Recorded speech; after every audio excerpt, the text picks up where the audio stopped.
पानी नहीं, दुनिया में सबसे ज्यादा फिल्में बनाने का अगर किसी देश को गौरव प्राप्त है तो हमारे भारत में दुनिया की सबसे ज्यादा फिल्में बनती हैं और उस फिल्म इंडस्ट्री के हित के लिए हम ये बिल लेकर आए। माननीय सभापति जी, जब मैं फिल्म इंडस्ट्री की बात करता हूं तो मैं केवल इस बिल को हीरो हीरोइन या उनके हितों तक नहीं है, ये पूरी फिल्म इंडस्ट्री के एक स्पॉट बॉय से लेकर एक मेकअप आर्टिस्ट से लेकर एक कोरियोग्राफर हो, जूनियर आर्टिस्ट हो, डांसर हो, कोई भी हो, पूरी इंडस्ट्री के साथ जुड़े लाखों लोगों के हित में इसको लेकर आए हैं। देश की अर्थव्यवस्था और देश की सॉफ्ट पावर के साथ जुड़े हुए इस विषय को लेकर एक बहुत महत्वपूर्ण बिल है।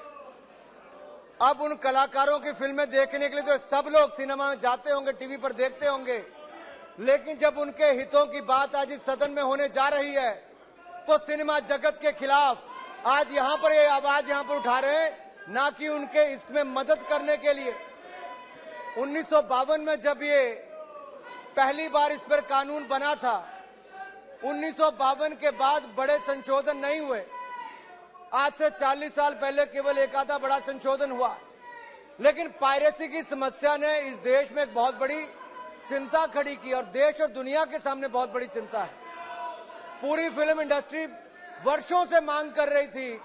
कि पायरेसी की समस्या से मुक्ति मिले और सरकार इस बिल में संशोधन करे। आज मुझे कहते हुए इस बात का गर्व होता है कि नरेंद्र मोदी जी की सरकार में, एनडीए की सरकार ने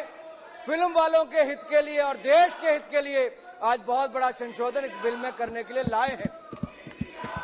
ये चलचित्र संशोधन बिल जो है, सिनेमेटोग्राफ अमेंडमेंट बिल 2023, इसमें अगर आप देखेंगे तो हमने 2019 में जब ये सिनेमेटोग्राफ अमेंडमेंट बिल आए तब इसको स्टैंडिंग कमेटी में भेजा गया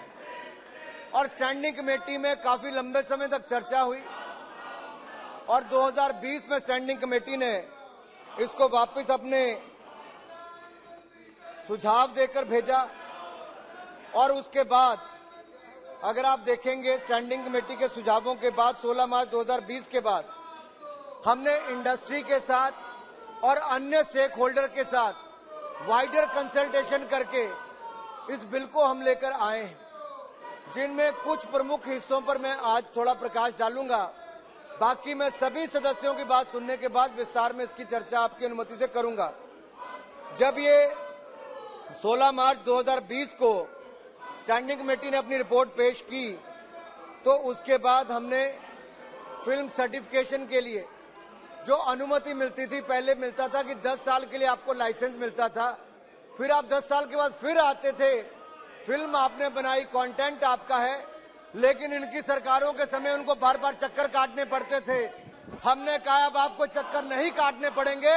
परपेचुअल उनको लाइसेंस देने का काम हम इस बिल के माध्यम से करने वाले हैं। यही नहीं, अगर मैं बात करूं, पिछले 40 वर्षों में एक बहुत बड़ा बदलाव आया है टेक्नोलॉजी में। पहले कॉमकॉर्डर लेके बैठते थे और उसके माध्यम से जो रिकॉर्डिंग करने का काम होता था, अब उसके बाद बहुत कुछ बदला है। आपके नए नए कैमराज आ गए, फोन में कैमरा आ गया है, तो पायरेसी के माध्यम से, पायरेसी एक ऐसी दीमक है जो इंडस्ट्री को जड़ से खत्म करने का काम कर रही है। और माननीय अध्यक्ष जी, मैं ये कहना चाहता हूं, ये पायरेसी एक ऐसी समस्या जिसके कारण अलग अलग रिपोर्टों में कहा गया है कि देश को सालाना 20,000 करोड़ से लेकर 22,000 करोड़ तक का नुकसान होता है। ये देश का नुकसान तो होता है, फिल्म निर्माता, निर्देशक का, कलाकारों का, सबसे जुड़े हुए सभी का नुकसान होता है।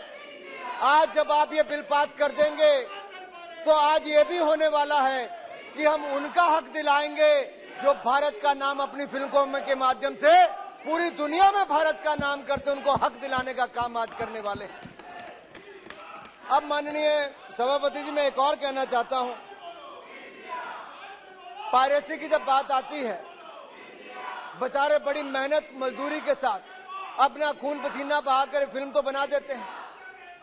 अब कोई अगर 1 मिनट का वीडियो क्लिप बनाता है और उसको किसी और थिएटर में ऑनलाइन एग्जिबिट नहीं करता तो उसको हमने दंड देने का प्रावधान नहीं किया, जो अपने पर्सनल यूज के लिए करता है। लेकिन कोई रिकॉर्डिंग करके इलीगली उसको एग्जिबिट करने का काम करता है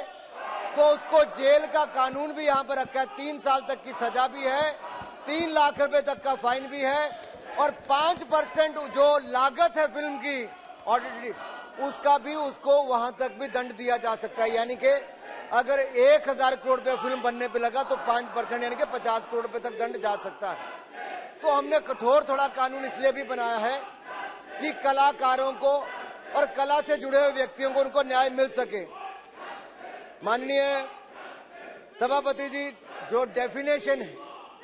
पहले केवल यूए और एस इस तरह का सर्टिफिकेट मिलता था या ए अडल्ट के लिए मिलता था। हमने जैसे ओटीटी प्लेटफॉर्म्स पर अलग अलग एज का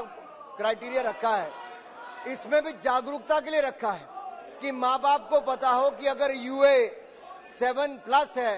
तो इसका मतलब 6 साल का बच्चा जाएगा तो माँ बाप की सहमति से जाएगा। यूए 13+ है और 12 साल का जाएगा तो उनकी माँ बाप की सहमति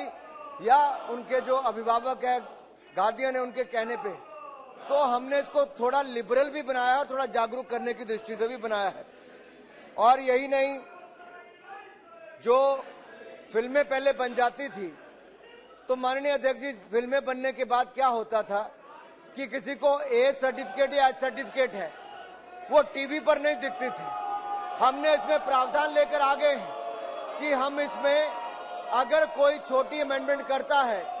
और वो उस कैटेगरी में आ जाते हैं कि उनको यूए 7+, यूए 13+, यूए 16+ में आएगा तो अब टेलीविजन पर भी अपनी फिल्में दिखा पाएंगे और गरीब से गरीब व्यक्ति को भी